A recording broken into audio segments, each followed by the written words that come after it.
Hola.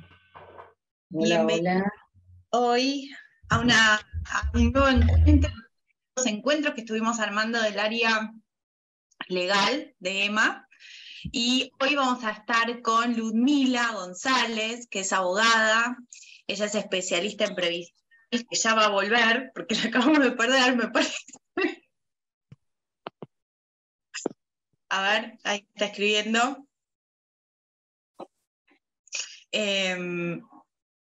Bueno, ahí va a ingresar. Estas cosas de internet, bueno, hace que pueden pasar estas cosas, ¿vio? Debe pasar seguro. Así que bueno, mientras tanto vamos a aprovechar que algunos van ingresando, que estaban ahí pendientes, así que vamos a esperarlos un cachito.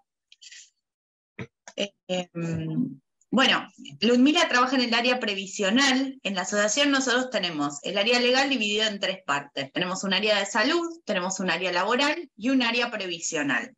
El área previsional sería todo aquello vinculado al retiro, pensiones, jubilaciones, todo eso, ¿no? Y es lo que vamos a hablar hoy un poquito con Ludmila, que nos va a explicar algunas cuestiones. A veces tiene que ver con términos específicos también, que podamos entenderlos y saber por dónde van, ¿no? Claro. Así que, bueno, a ver si ahí se está fumando Ludmi. A ver.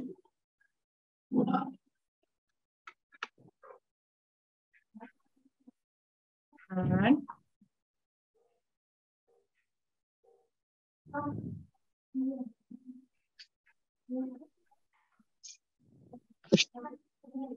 Ahí no sé qué pasó.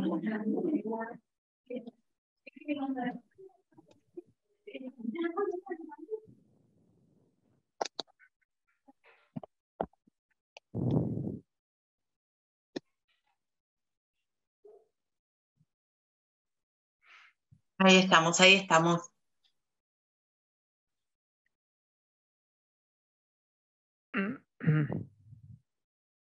A ver.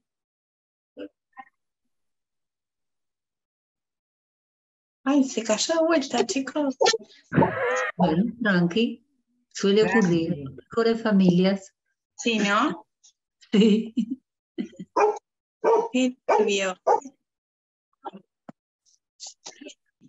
Pobre, qué nervio ella además, ¿no?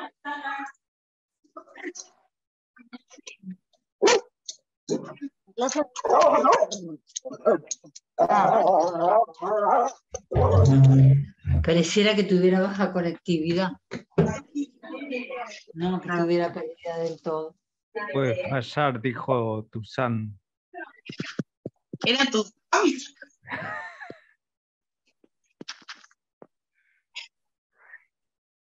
A ver.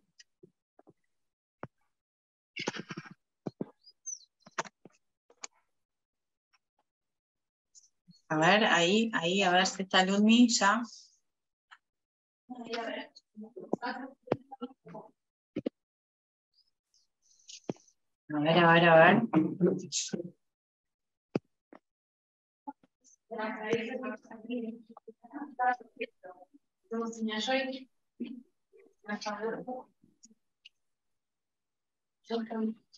Ahí están, se van.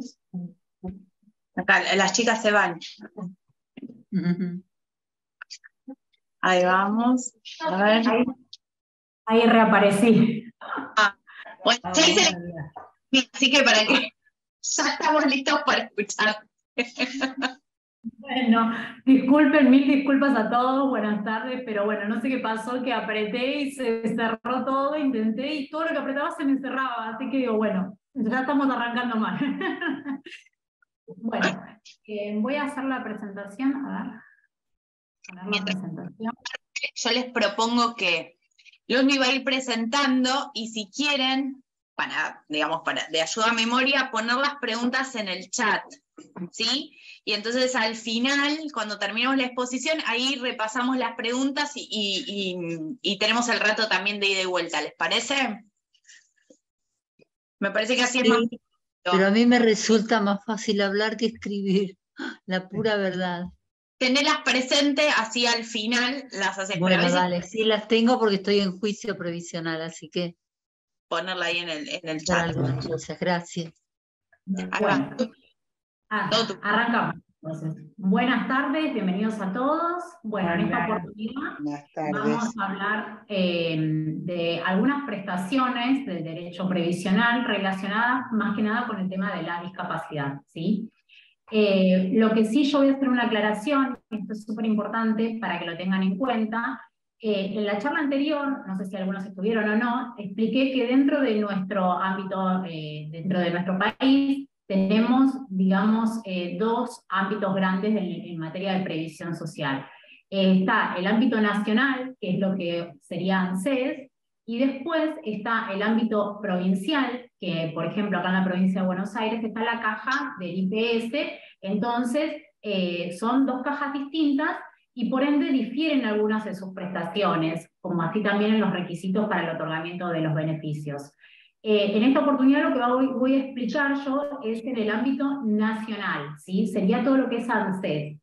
Eso es que lo tengan en cuenta porque difiere, ¿sí? Por ejemplo, no es lo mismo el retiro por invalidez de ANSES al retiro por invalidez de la caja provincial de IPS, que es la caja de la provincia de Buenos Aires.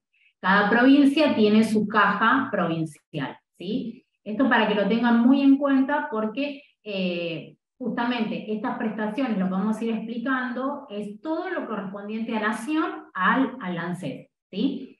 Así que bueno, vamos a arrancar con las prestaciones que elegimos para desarrollar en el día de hoy y vamos a hablar del retiro por invalidez, de la pensión no contributiva por invalidez, de la jubilación por discapacidad o minusvalía, como se lo conoce técnicamente, la pensión por fallecimiento y las asignaciones familiares universal por hijo con discapacidad, hijo o hija con discapacidad, ¿sí? Bueno, vamos a empezar por el retiro por invalidez.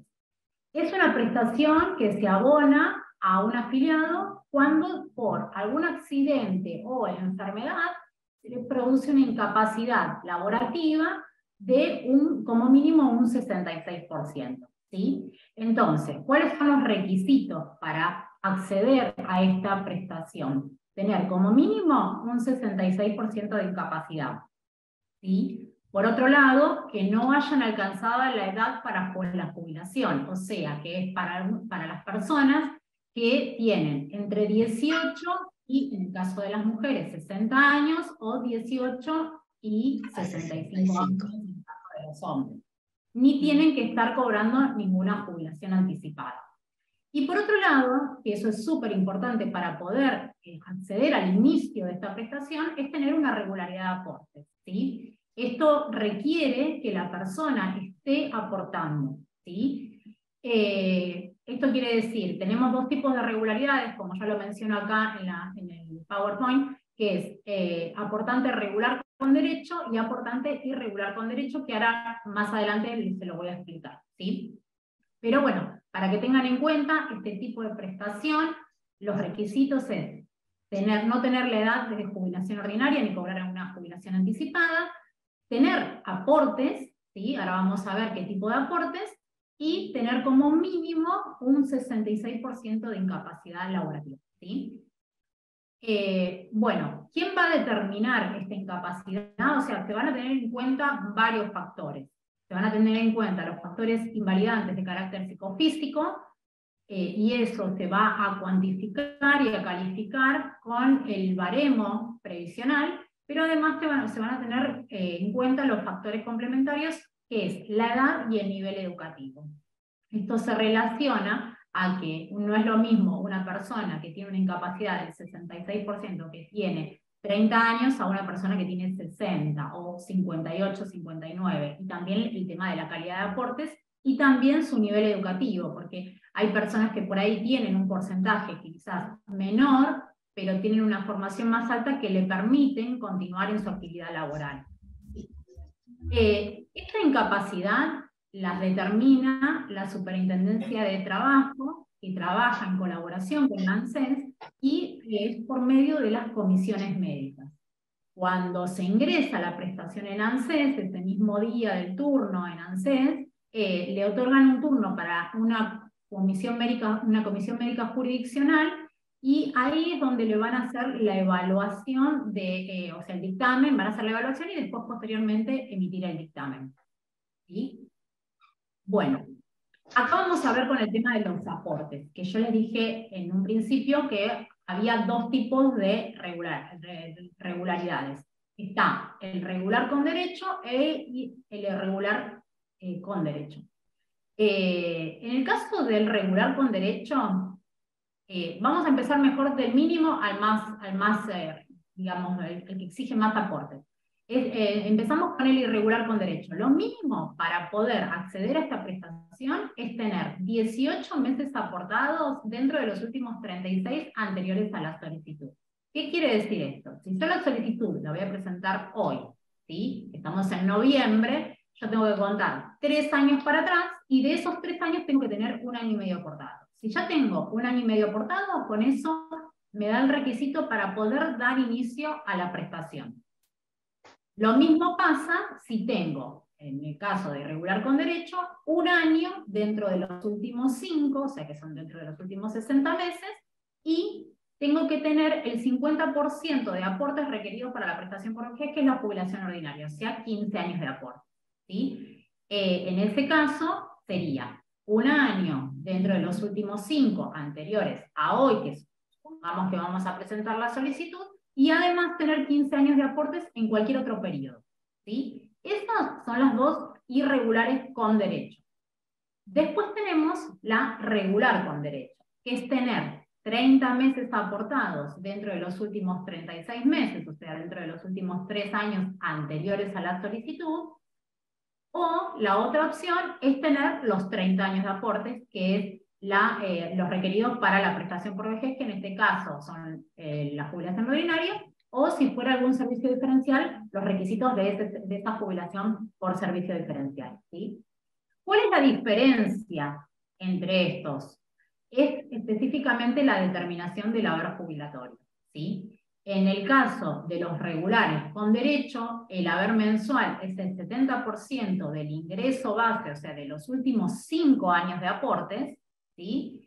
Se hace un promedio y eso le pagan el 70%, y en el irregular con derecho se toma también el promedio de los últimos 5 años o de los años que se presenten, porque en este caso tenemos, por ejemplo, la regularidad mínima son 18 meses, con lo cual no vamos a tener 5 años. Entonces, de los aportes que se presenten, se va a pagar el 50% del ingreso base. ¿Sí? Pero en ninguno de los dos casos puede ser menor al haber mínimo. ¿Sí? Estamos hablando que hoy el haber mínimo está en 43.352,59 centavos. Entonces, sea uno u otro, no pueden ser nunca menor al haber mínimo establecido por ley. ¿Sí? Esto es lo necesario, o sea, lo primero que uno tiene que tener en cuenta al momento de pensar en esta prestación para poder iniciarla. Porque si tenemos, por ejemplo, sabemos que llegamos al porcentaje de incapacidad, pero no tenemos la regularidad de aportes, no vamos a poder presentar iniciar esta prestación. ¿Sí? Entonces esto es lo importante. Además de los otros requisitos, este es el puntapié inicial para poder justamente dar inicio a la prestación.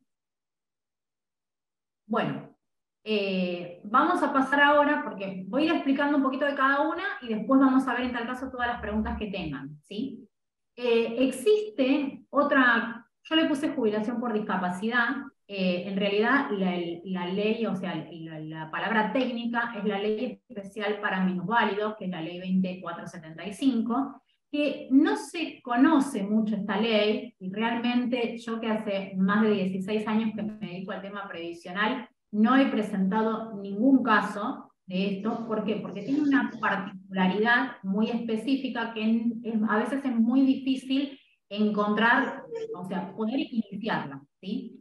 Esto es para una ley especial de aquellas personas que por ahí tienen una discapacidad, que tiene que ser como mínimo del 33%, pero siguen trabajando. Siguen trabajando, hacen aportes, y llega un momento donde dicen, bueno, yo me quiero jubilar porque tengo los requisitos y no puedo seguir continuando, lo que fuera. Entonces está esta ley.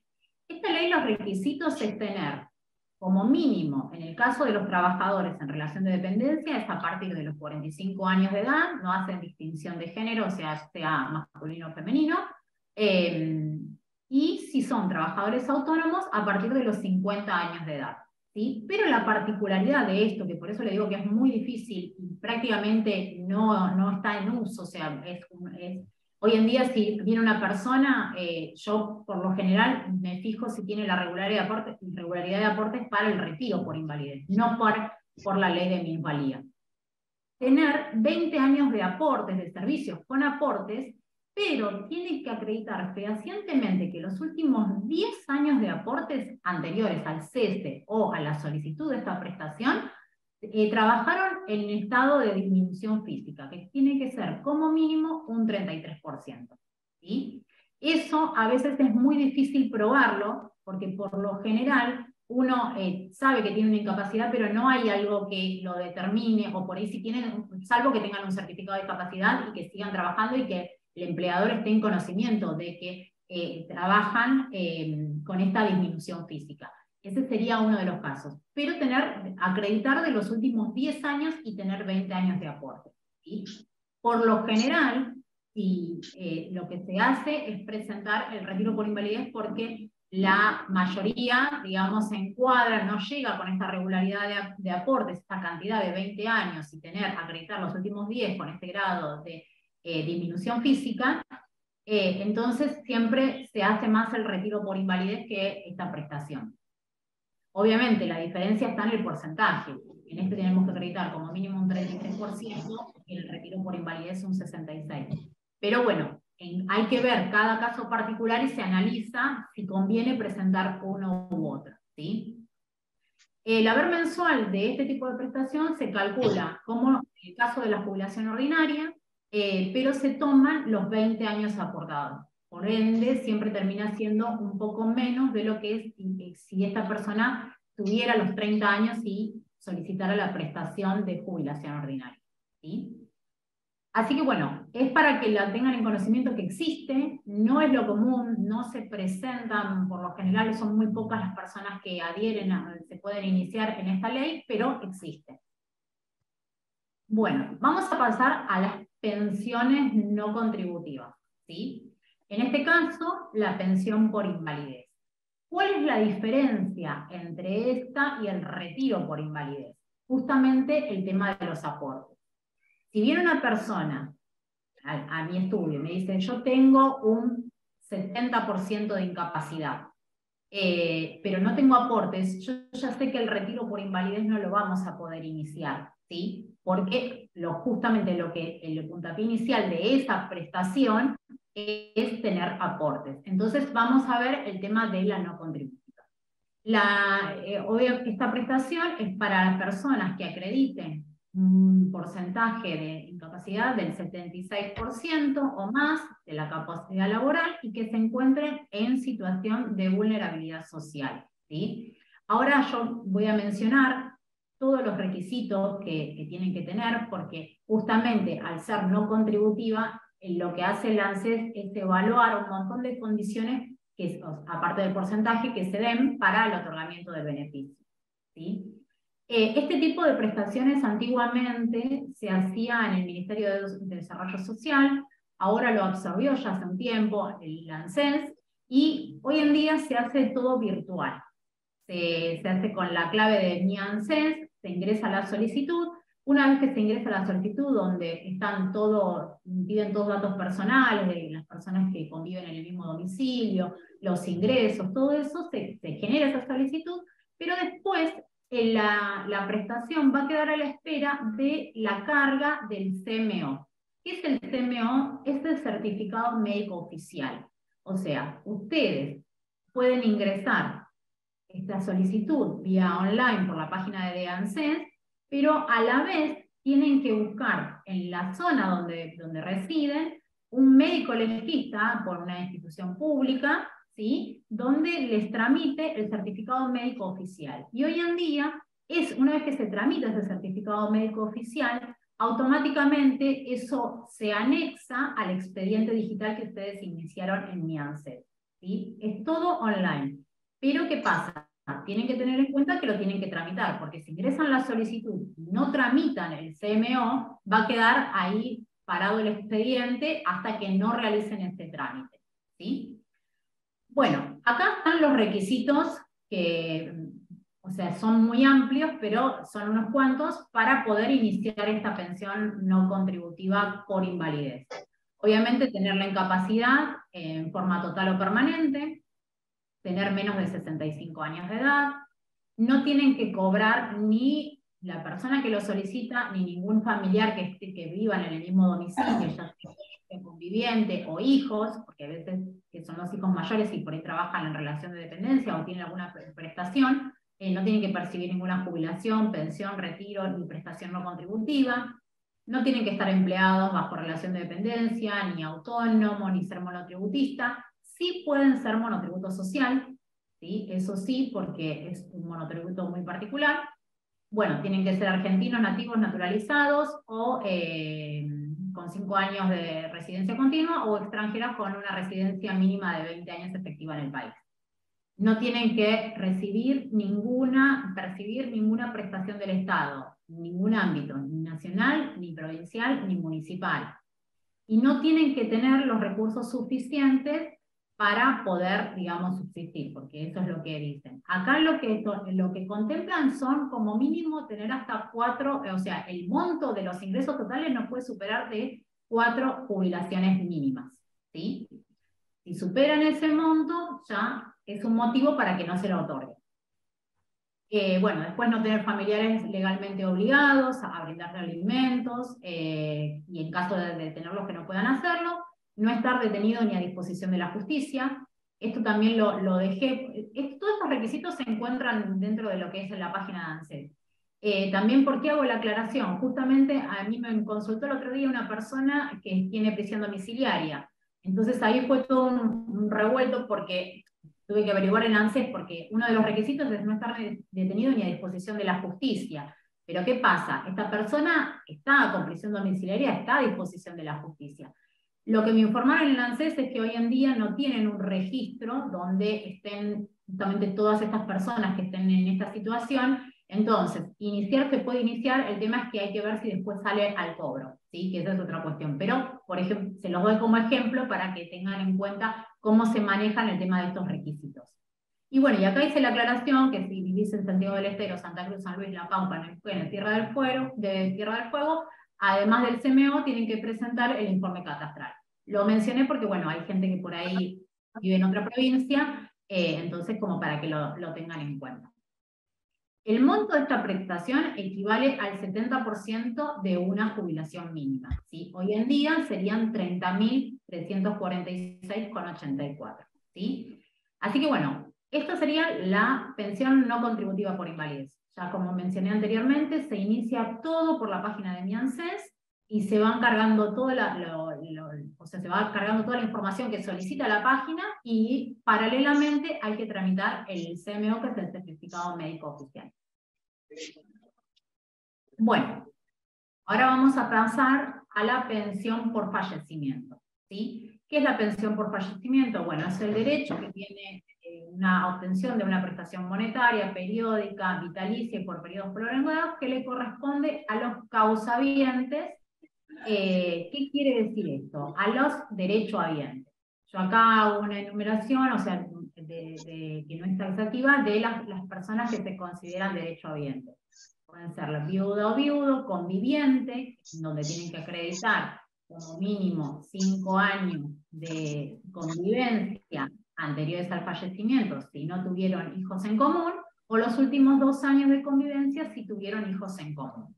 Después, los hijos, hijas solteras, que tengan menos de 18 años, y esto no rige para las personas con discapacidad, o sea, el límite de edad. Si hay un hijo o hija que tiene una discapacidad, puede llegar, se considera dentro de los derechohabientes para solicitar la prestación. ¿Sí? Los tipos de pensiones son 2. Pensión directa, que es cuando una persona estaba en actividad, estaba realizando aportes y fallece. Bueno, hay que buscar la misma regularidad, o sea, para poder ver si se puede tramitar esta pensión, hay que buscar la misma regularidad que la del retiro transitorio, la del retiro por invalidez, ¿sí? Ya sea aportante regular con derecho o aportante irregular con derecho. Entonces, eso es lo que tiene que tener en cuenta, porque si, por ejemplo, fallece una persona que tiene un hijo con discapacidad y estaba en actividad, para que le dé el derecho a su hijo de poder iniciar esta pensión, primero tenemos que fijarnos si coincide, o sea, si da con la regularidad de aportes, con estos requisitos para dar inicio a esta pensión.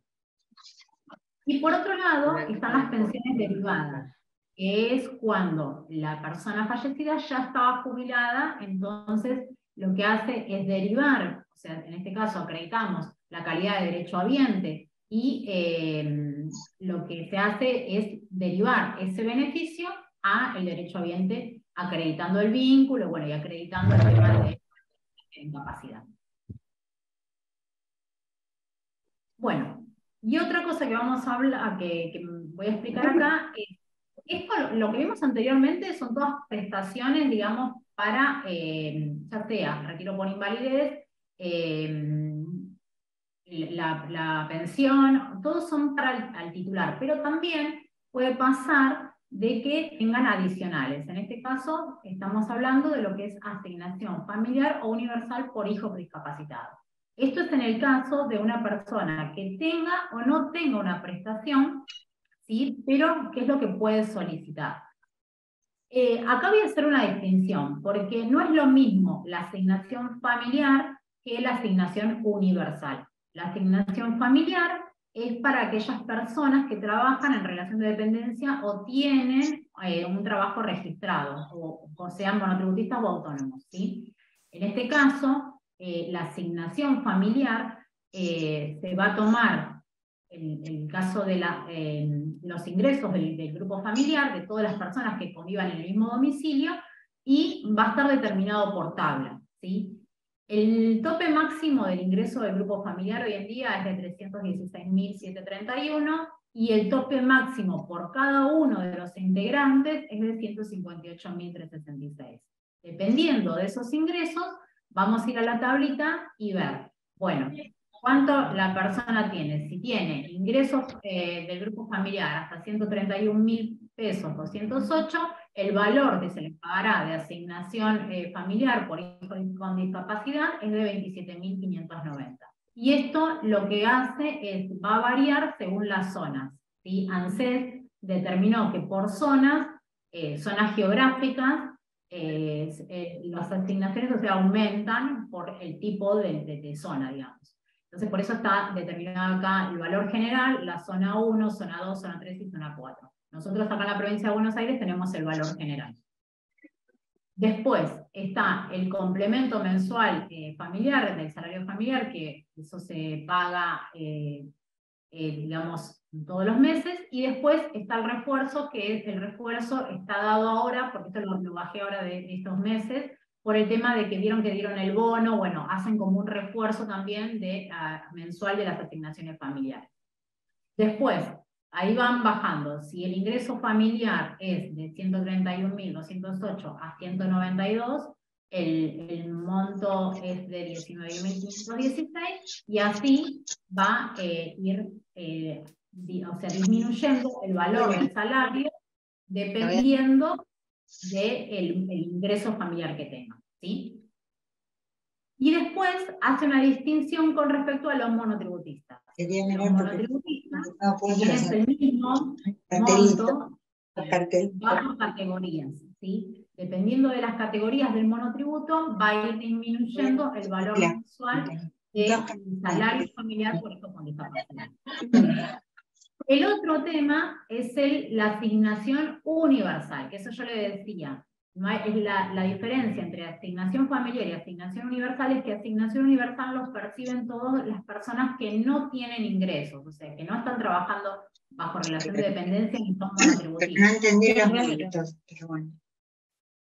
En ese caso, la asignación universal por hijo corresponde a las personas desocupadas, a las trabajadoras que no estén registrados o no tengan aportes, a las trabajadoras de casas particulares que a los monotributistas sociales. En estos casos particulares no es tal asignación familiar, sino que es asignación universal. Y no va a estar dado por el ingreso mensual, el ingreso del grupo familiar, sino que va a estar dado por un valor fijo, ¿sí? Y acá lo que tienen que acreditar en este caso, el valor va a ser el mismo. O sea, en los dos casos, lo que se paga de valor mensual hoy en día, ya sea por salario familiar o por asignación familiar, por asignación universal, es 27.590.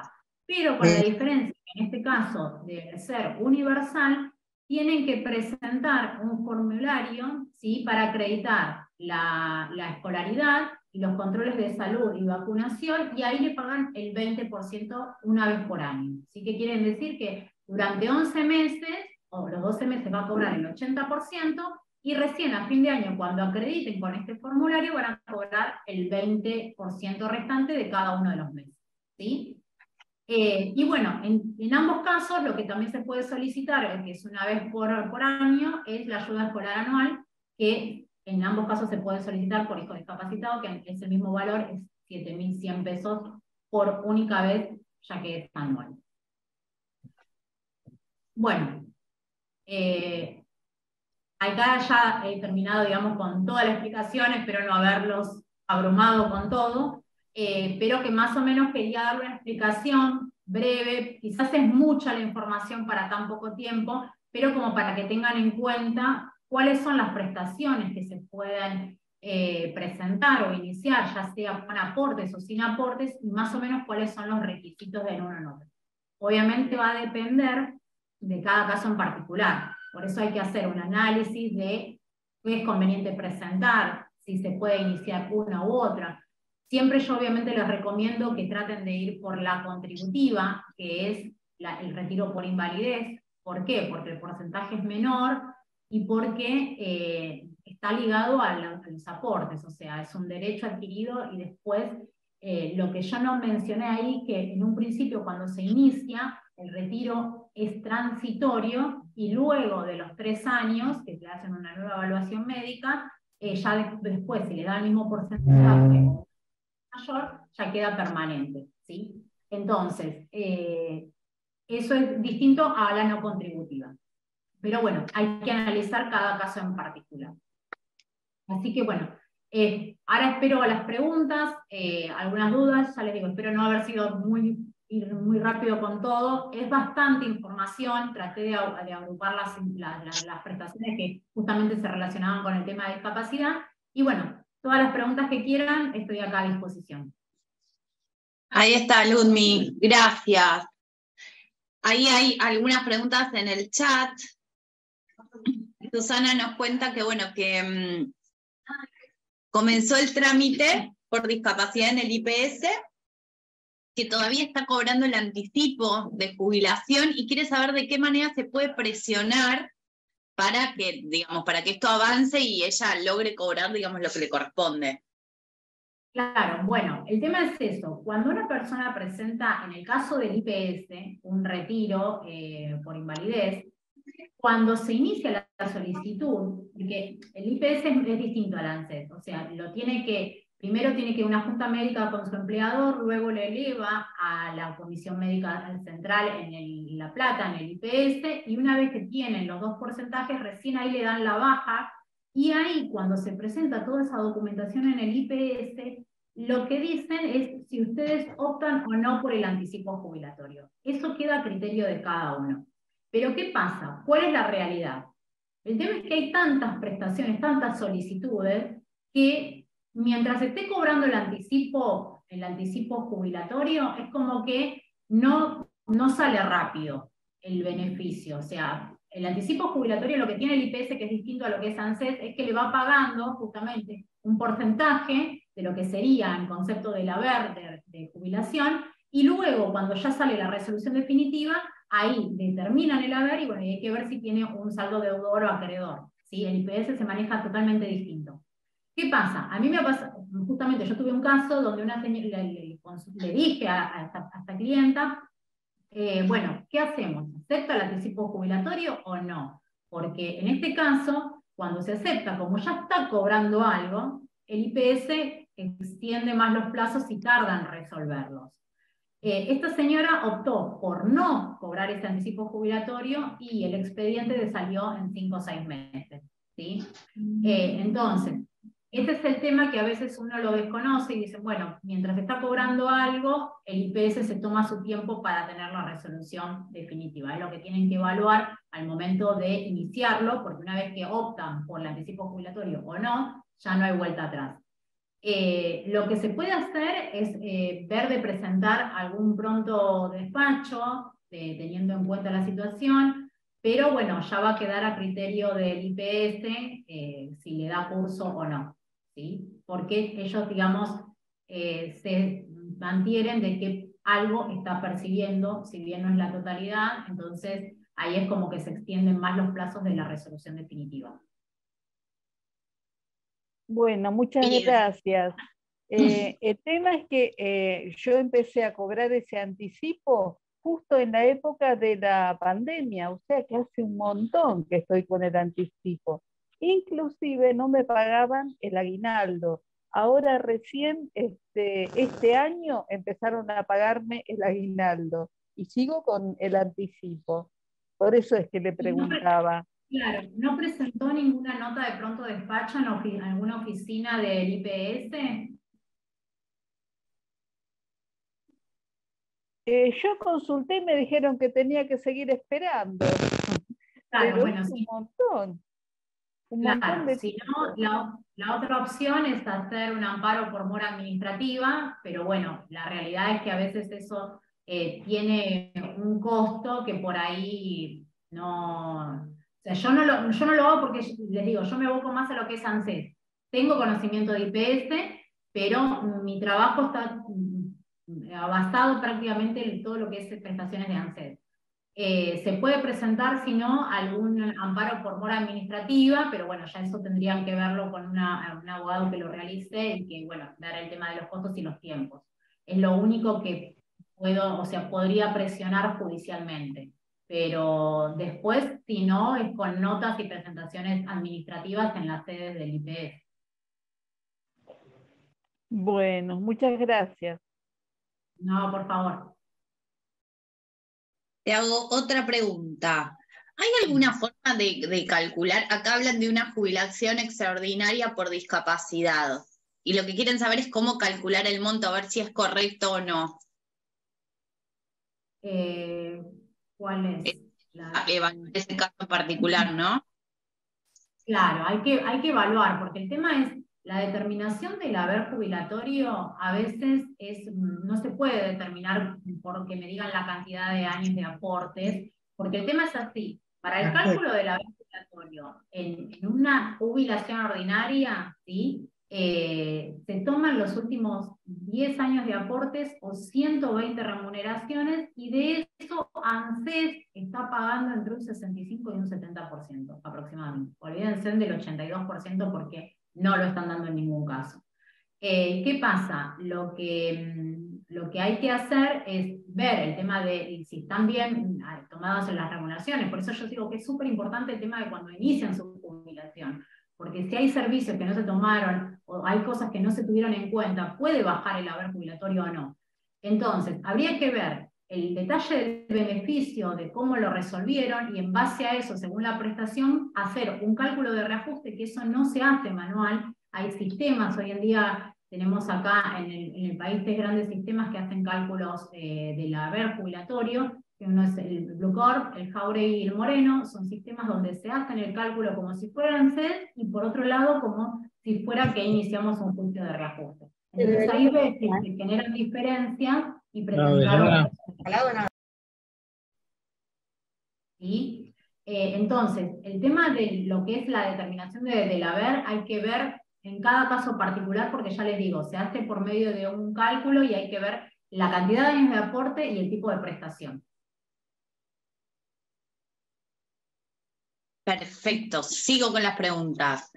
Si se cobra un IGF, si ya se puede cobrar, digamos, el IGF es, si ya se cobra una pensión por discapacidad. Sí, sí, sí.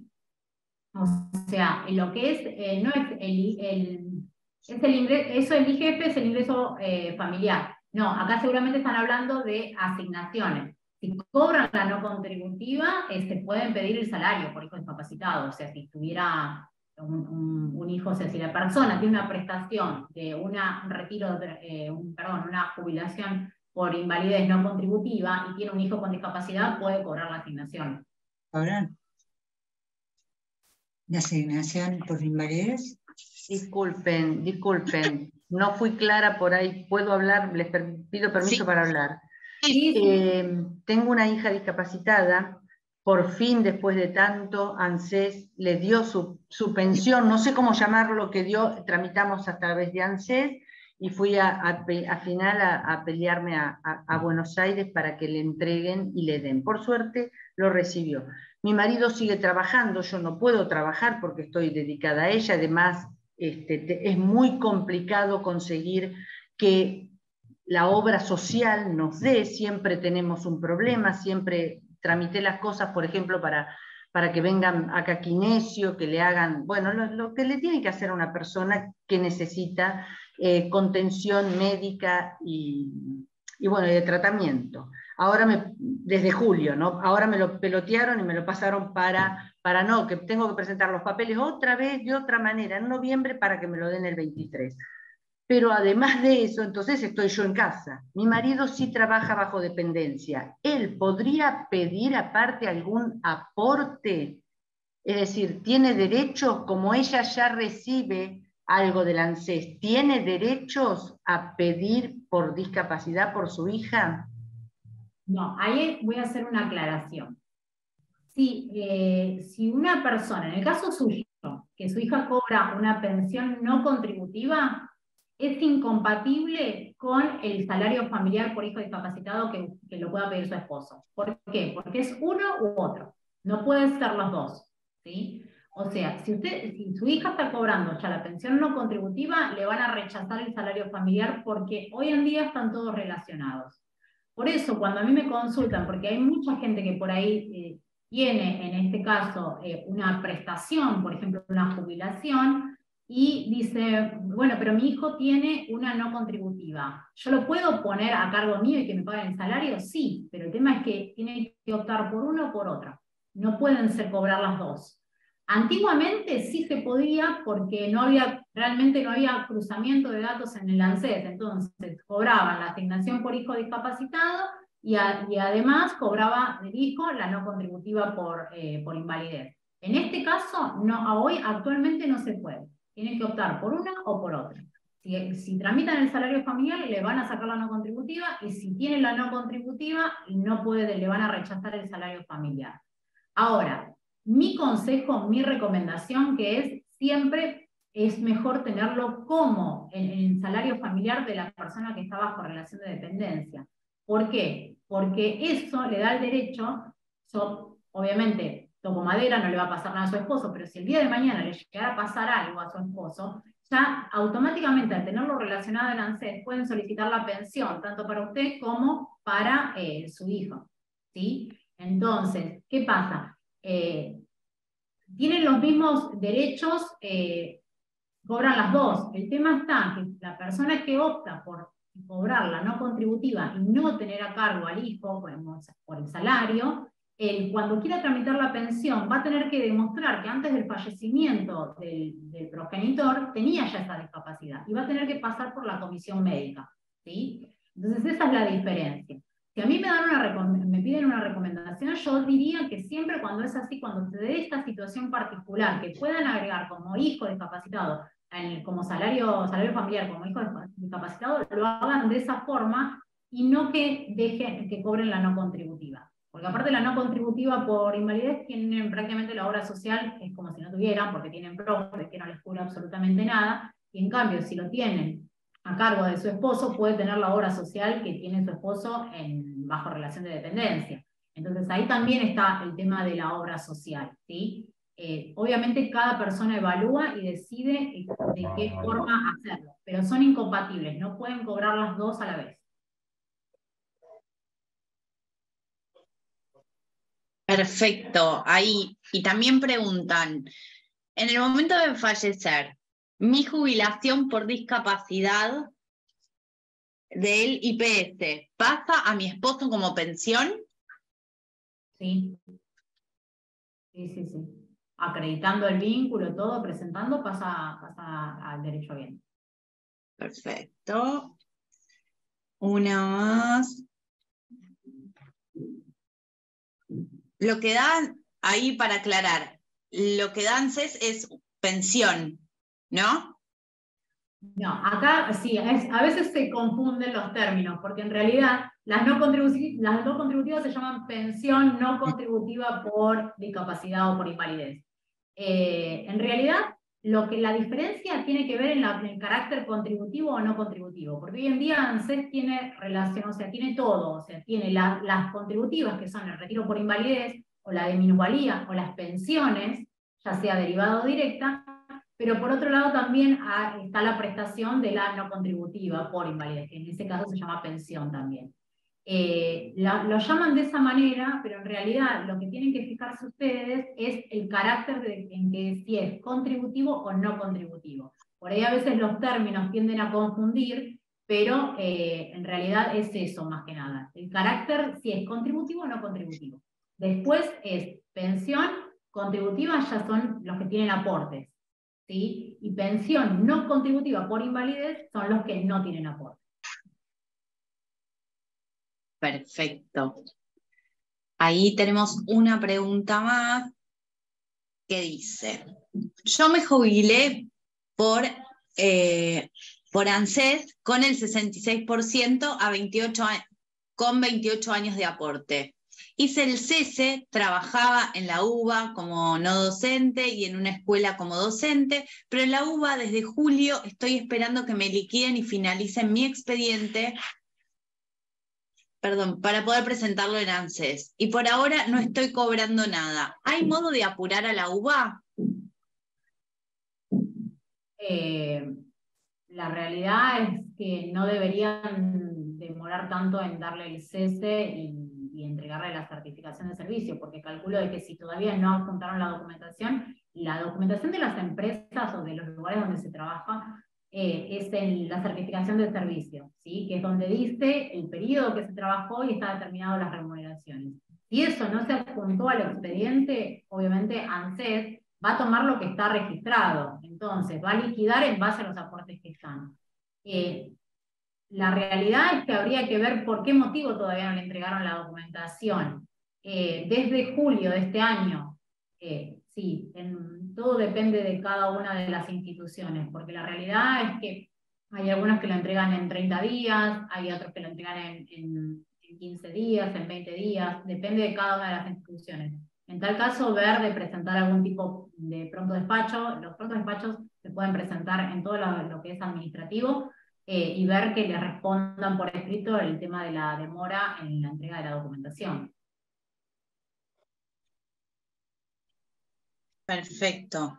Y hay una pregunta más que es, ¿puedo cobrar pensión por discapacidad más asignación universal por hijo con discapacidad que cobra la mamá? O sea, ¿pueden cobrarse las dos cosas?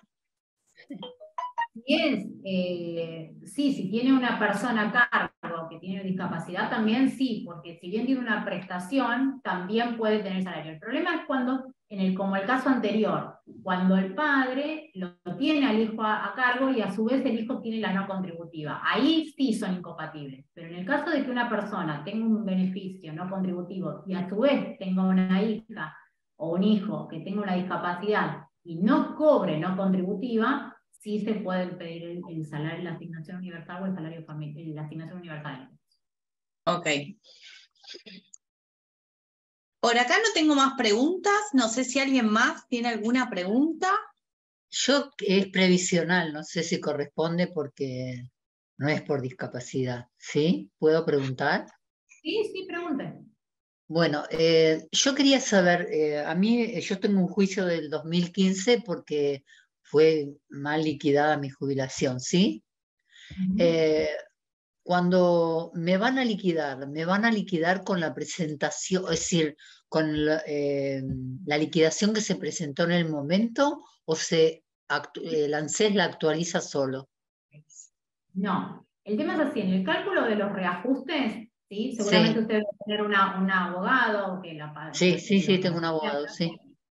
Cuando se inician los reajustes, se hace una liquidación, ¿sí? Sí. Pero cuando ya hay sentencia y sale el expediente 150 de ANSES, que es el de pago, se hace otra liquidación, porque ahí es donde, digamos, depende del tiempo transcurrido, porque tengan en cuenta que los juicios de reajustes demoran un montón. Hay gente Sí, del que 15 lo tengo. Claro, O sea que va a haber que presentar otro reajuste, No, no es que presentar otro reajuste, sino que el abogado se encarga de presentar una liquidación al final para ver si lo que le liquida el ANSES coincide con lo que después le pagan, ¿sí? Pero es una cuestión de trabajo nuestro, ¿no? de trabajo del abogado. No es que tiene que hacer algún expediente anexo ni nada por el estilo. Es una cuestión de que se hace siempre una liquidación cuando se inicia y una liquidación cuando se finaliza para ver que el ANSES haya pagado todo lo que corresponde. Ajá, gracias. No, por favor. Bueno.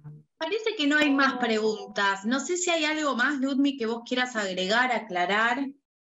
No, simplemente es que, bueno, hoy ya les digo, a veces es muchísima la información. Me pasó también con la charla que tuvimos anteriormente, que para mí yo sentía como que les brindaba mucha información de golpe. Pero bueno, estoy a disposición, ya saben que por intermedio de Emma me pueden hacer las consultas particulares, ya sea el primero o el tercer martes de cada mes, y bueno, a disposición para lo que necesiten. En este caso vimos en particular todo lo que es la parte de discapacidad, pero obviamente hay otras prestaciones, hay un montón de variantes del ANSES dependiendo de si son insalubres los aportes, si son privilegiados. Entonces, siempre, y como les digo yo, no se queden, lamentablemente en lo que es el derecho previsional, el ANSES, hay veces que no informa del todo bien cuando van a iniciar sus trámites, entonces no se queden con lo que le dicen en un principio del ANSES, o sea, consulten, porque el tema es que hay veces que cuando se hace un trámite, al no consultar, y una vez que está iniciado, hay cosas que no se pueden revertir. Entonces ahí es donde nosotros nos vemos a veces en una complicación de que por ahí no se presentaron aportes, no le liquidaron bien, y bueno, tratar de buscar la mejor solución. Pero bueno, siempre tengan la consulta, consulten por otros lados, abogados, especialistas en derecho previsional, y bueno, yo a disposición para lo que necesitan. Buenísimo. Y ahí hubo una más, que seguíamos con el tema. Si mi marido fallece, mi hija tiene pensión no contributiva, ¿puede acceder a su jubilación? Claro, en este caso, lo que hay que presentar es una pensión, ¿sí?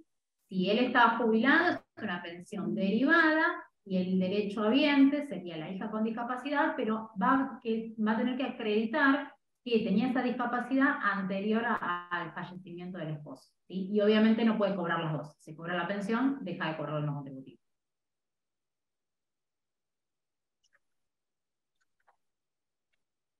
Perfecto, buenísimo. Sí, Mariana dice, soy de Chubut, si puede ponerse en contacto para consultas. Sí, las consultas son virtuales, así que nos escribís por WhatsApp, que ahí te digo el teléfono, ahí te lo mando por el chat, o si no nos escribís a info@ema.org.ar y ya nos ponemos en contacto.